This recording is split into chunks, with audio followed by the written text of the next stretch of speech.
बहुत सालों पहले वियतनाम में घुसकर भी अमेरिका वियतनाम को हरा नहीं पाया था। वियतनाम से बहुत आगे है ईरान, जिसे हरा पाना लगभग नामुमकिन होगा अमेरिका के लिए। लेकिन फिर वो क्या बिंदु हैं, वो क्या कमज़ोर कड़ियां हैं जो ईरान के लिए चिंता का सबब हैं, और फिर ये शांति के लिए मीटिंग क्यों बुलाई गई थी ओमान में? इन्हीं सब सवालों का जवाब तलाशने की कोशिश करेंगे इस वीडियो के अंत तक।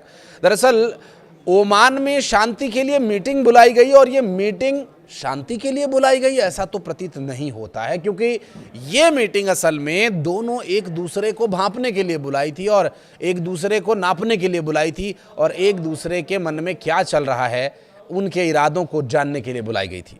नमस्कार, मैं हूं आशीष त्रिपाठी आपके साथ। और जैसे ही दोनों ने एक दूसरे को भांप लिया तो ये साफ हो गया कि अब कभी भी कुछ भी हो सकता है।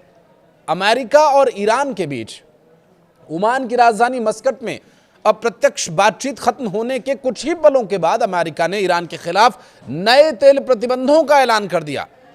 इन प्रतिबंधों का मकसद ईरान के तेल निर्यात को और सीमित कर देना बताया गया।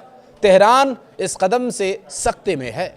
अमेरिकी विदेश मंत्रालय ने कहा कि ईरान तेल से होने वाली कमाई का इस्तेमाल दुनिया के अलग अलग हिस्सों में अस्थिरता फैलाने और अपने देश के भीतर दमन बढ़ाने के लिए करता। इससे बढ़िया आरोप भला और क्या लगाया जा सकता था कि किसी की कमाई को आप पूरा का पूरा इस तरह से दिखा दीजिए कि इसकी कमाई तो देश के और पूरी दुनिया की शांति के खिलाफ है, तो पूरी दुनिया उसके पीछे लग जाएगी।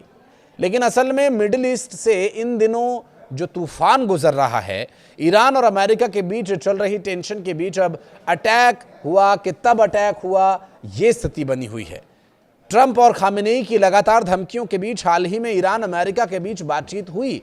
ओमान के मस्कट में मीटिंग बुलाई गई। अमेरिका और ईरान के बीच ऐतिहासिक आमने सामने वाली बातचीत हुई। 2-3 घंटे भी लगे।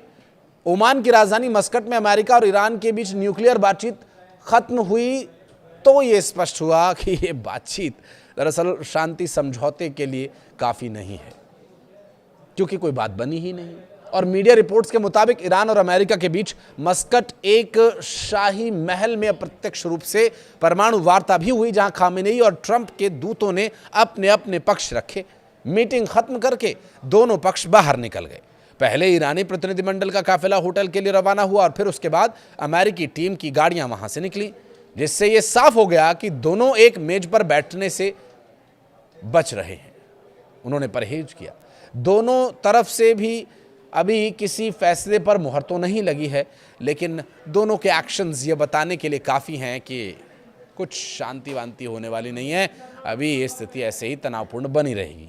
ना तो अमेरिका घुस करके हमला करने की स्थिति में है, और ना ईरान इसके लिए पहल करना चाहता है। ईरान पर अभी तक हमला इसलिए नहीं हुआ क्योंकि ईरान के पास मिसाइलों का जो बेड़ा है वो दरअसल अमेरिका के लिए बहुत टेढ़ा है। अभी किसी बड़े समझौते की आधिकारिक घोषणा हुई नहीं है, लेकिन जानकारों का कहना है कि केवल एक विराम मात्र है। दोनों पक्षों ने भविष्य में फिर से मिलने के और बातचीत के संकेत दे दिए हैं। मस्कट से आ रही खबरों के मुताबिक ये बातचीत केवल औपचारिकता नहीं है। इस मीटिंग में बातचीत का केंद्र ईरान का परमाणु कार्यक्रम रहा।